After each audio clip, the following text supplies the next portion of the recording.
سن لیں، کہتے اپنے حیاتی ہونے کا واقعہ سنائیں۔ میں چھٹی جماعت میں پڑھتا تھا، میرے والد صاحب 1939 میں فاضل ہیں، 1917 میں ان کی پیدائش ہے۔ وہ ایک بہت بڑی شخصیت سمجھے جاتے تھے ڈی اے خان کے۔ ایک مماتی نے ہمارے اوپر محنت کی، اور محنت کرنے کے بعد چلو بڑے مولوی کے بیٹے اس کو لے جائیں، ہمیں چتروڑی کے جلسے میں لے گئے۔ چھٹی کلاس کا بچہ ہو جس کو ابھی عقائد کے کچھ معلوم نہ ہو، وہ تو وہاں جا کر انہی کا ہی بن جائے گا۔ میں اس کے پاس جا کے وہاں پہنچا، بیان ہوا، بیان کے بعد اس نے ہمیں پیش کیا کہ یہ جو بڑا آدمی، یہ جو مولوی صاحب ہے، یہ فلاں کا بیٹا ہے، اور یہ بچہ فلاں عالم کا ہے، فلاں ہے، فلاں ہے۔ پہلا سوال جو ہم سے ہوا وہ یہی ہوا کہ یہ بتاؤ نبی قبر میں سلام سنتا ہے؟ اس وقت یقین مانے ہمیں یہ بھی معلوم نہیں تھا کہ سنتے ہیں تو ہاں کریں، نہیں سنتے تو نہ کریں۔ ساتھ والے سے پوچھا سنتے ہیں؟ اس نے کہا سنتے ہیں۔ ہم نے کہا سنتے ہیں، تو اس نے کہا اچھا سنتے ہیں۔ حضور پاک علیہ السلام کی حدیث ہے، حضور پاک علیہ السلام حضرت سعد رضی اللہ تعالیٰ عنہ کے باغ پہ تشریف لے گئے۔ سیدنا سعد رضی اللہ عنہ اپنے باغ کے حائط میں بیٹھے تھے، درمیان میں ایک دروازہ تھا۔ حضور پاک علیہ السلام نے فرمایا السلام علیکم یا سعد۔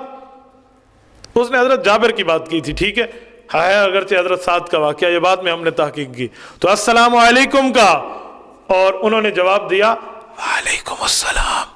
ایستا سلام دیا، وعلیکم السلام۔ یہ حضور سن نہ سکیں، حضور نے پھر سلام کیا، پھر ان نے ایسا جواب دیا، حضور نے نہیں سنا، پھر سلام کیا، اس نے پھر ایسا جواب دیا، حضور نے جواب نہیں سنا، پھر حضور چل پڑے۔ کہتے ہیں جب حضور چلے تو حضرت سعد نے دروازہ کھولا، حضرت سعد باہر آئے اور آ کر کہنے لگے اتیتانا فدینا کا یا رسول اللہ، آپ ہمارے پاس تشریف لائیں، آپ ضرور آئیں۔ یا رسول اللہ آپ کیوں چلے گئے؟ بھی سلام کا میں نے 3 مرتبہ سلام کیا، آپ نے جواب نہیں دیا، گویا بتانا چاہتے ہیں کہ حکم یہی ہے 3 مرتبہ پوچھو، اجازت نہ ملے تو بندہ چلا جائے، تو ہم چلے گئے ہیں۔ تو انہوں نے کہا یا رسول اللہ میں تو جواب دیتا تھا، آپ نے نہیں سنا۔ حضور نے فرمایا کیسے دیتے تھے؟ انہوں نے کہا رسول اللہ میں ایسا دیتا تھا، دل میں جواب دیتا تھا۔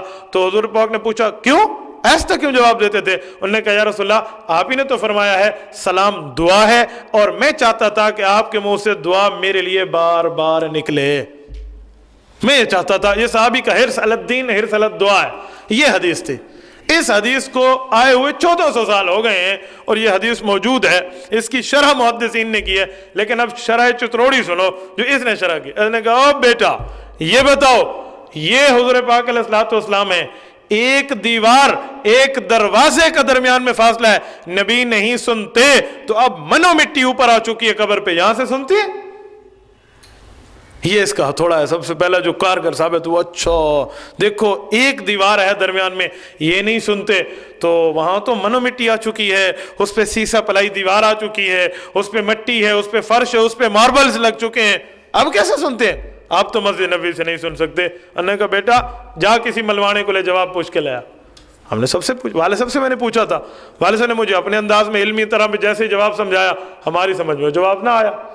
یاد رکھیں جواب سمجھانے کے لیے سب سے پہلے اس میں پانی ڈالنا ہے نا، تو اگر اس میں سالن پڑھو تو پہلے سالن نکالیں گے پھر پانی ڈالیں گے، تخلیہ کے بعد تحلیہ ہوتا ہے۔ میرے ذہن میں تو خباثت ٹھہری تھی نا، میں نے جواب کہاں سمجھنا تھا؟ میں نے کہا نا منو مٹی کے اوپر سنتے ہیں، یہ حدیث پڑھیں۔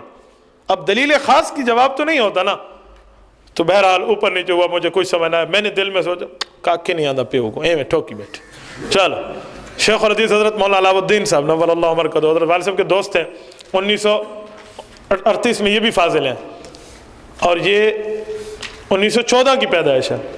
حضرت مدنی رحمہ اللہ کے مایا ناز شاگرد ہیں۔ میں پہنچا، میرا چاچے بھتیجے والا تعلق تھا، ابو کی وجہ سے دوستی تھی، والد صاحب کی ان کے ساتھ دوستی تھی۔ تو میں نے جا کر کہا یہ سوال کیا، انہوں نے کہا بیٹا ابے کو نہیں بھی پوچھا؟ میں نے کہا حضرت میں آپ سے پوچھوں، انہوں نے کہا ابے کو پوچھو ٹھیک جواب دے سی۔ میں نے دل میں کہا ایک کوئی نہیں آتا، بس میں گالیاں چلیں دوسرے مول صاحب کے پاس۔ مختلف علماء کے پاس، جس کے پاس میں گیا تو سب تو جانتے تو تھے نا کہ انہی کا بیٹا ہے، تو ہر بندہ ایک دفعہ تھوڑا پوچھنے لگ جاتا ہے یہ آیا کیوں ہے؟ جیسے کیسے تیسے مجھے کسی نے یہ کہا بیٹا تو چھٹی کلاس پڑھتا ہے، میں شرعی علوم یاد کی تھی بھی، فلاں کتاب یاد کی تجھے اس کی پڑھ، کس نے کہا میں نے اس معاملے میں سوچا کہ بات ٹھیک انہی کی ہے، یہ جواب نہیں دیتے، ان کو آتا تو جواب دیتے، کیونکہ اس نے مجھے یہ سمجھا دیا تھا کہ بس ایک ہی نقطے کا جواب لینا، یہ منو مٹی کے اوپر سلام کیسے سنتے ہیں۔ ایک وقت گزرتا گیا، مہینے کے قریب وقت گزرتا میں ہمشیرہ کے پاس گیا، ہمارے بہنوئی بھی عالم ہیں، میری ہمشیرہ بھی قرآن پاک کے ترجمے اور باقی کتابیں تک مکمل تقریباً پڑھ چکی تھی۔ میرے اس بہنوئی سے گپ شپ تھی، ان نے باتوں مجھ سے پوچھا میں تو سنا تو اشاعتی تھی گیا، میں نے کہا جی ہاں دلیل کی بنیاد پہ۔ اب وہی دلیل تو ایک ہی تھی نا، اور کیا ہمارے پاس دلیل تھی؟ کو سناؤ دلیل، تو میں نے دلیل سنا دی۔ میں نے کہا دنیا کا کوئی مولوی اس کا جواب نہیں دے سکتا۔ وہ کنویں کی مینڈک ہوتی ہے تو وہیں کا پتہ ہوتا ہے، باہر کا کیا پتہ ہے؟ میں نے کہا دنیا کا مولوی جواب نہیں دے سکتا۔ انہوں نے کہا اگر میں جواب دے دوں، میں نے کہا دے دے، میں دیکھ لیتا ہوں۔ انہوں نے کہا ایسے نہیں، بندہ بڑا عقل مند تھا جو اس کا وار کاری ہو گیا۔ انہوں نے مجھے کہا یوں جواب نہیں ہے، یہ بتاؤ اگر میں نے جواب دے دیا اور جواب بن پڑا تم کیا کرو گے؟ تو میں نے کہا میں تو دوبارہ تمہارے مسلک پہ آ جاؤں گا۔ اس نے کہا پکی بات ہے؟ میں نے کہا انہوں نے غالباً پتہ نہیں لکھوایا تھا یا بہن میری کو گواہ بنوایا، درمیان میں کوئی ایسی ویسی بات تھی۔ انہوں نے مجھ سے پوچھا یہ بتا کس مولوی کی دلیل مانے گا؟ سپاہ کا غلبہ تھا ذہن پہ۔ میں نے کہا حضرت جھنگوی شیخ رحمہ اللہ کی مانوں گا۔ ہم حضرت جھنگوی شیخ رحمہ اللہ کو اکثر سنتے تو مولانا نواز سے بڑا انس تھا، لگاؤ تھا، ایک انتہا کے درجے تک ان سے پیار تھا، ہے، آج انشاءاللہ رہے گا، اور میں اس کو اپنی نجات کا ذریعہ سمجھتا ہوں۔ میں نے کہا حضرت جھنگوی شیخ رحمہ اللہ کی مانوں گا۔ اور کمال کی بات کہ مولانا نواز کی زبان سے ہی ایسا جواب ذکر ہوا، انہوں نے ٹیپ منگوایا، کیسٹ لگوائی، آڈیو ٹیپ نا، اس میں انہوں نے پلے کیا تو حق نواز شہید رحمۃ اللہ علیہ شیعت پہ رد کرتے ہوئے کہتے ہیں کہ سیدنا بلال رضی اللہ عنہ بھی صحابہ میں ہیں، تم صحابہ کو غلط کہتے ہو۔ اوے بلال رضی اللہ عنہ بھی غلط ہوئے، اور بلال تو وہ ہے جو چلتا مکہ مدینہ کی گلیوں میں ہے، اور حضور نے اس کے جوتوں کی آہٹ عرش مولا پہ سنی ہے۔ تو مجھے کہنے لگے دیکھ نبی کی سماعت کی تیزی دیکھ، سرعت سماعت دیکھ کہ یہاں چلتے ہیں سما وہاں ہو رہا ہے، تو مٹی کی بات کرتے ہے۔ بس یہ میرے ذہن پہ ایک ہتھوڑا لگا۔ میں نے کہا یار کیا بات ہے، اگرچہ اس کے متعدد اجوبہ اور بھی دیے جا سکتے تھے، علمی باسس پہ تھی، لیکن میرا بچپنا تھا تو میں نے کہا واقعی بات تو بالکل ٹھیک ہے۔ اس سے میں واپس پلٹا، پھر مولوی سعید کے پاس جب دوسرے جلسے میں پہنچے، ہاں بھائی بتا، کسی نے جواب دیا؟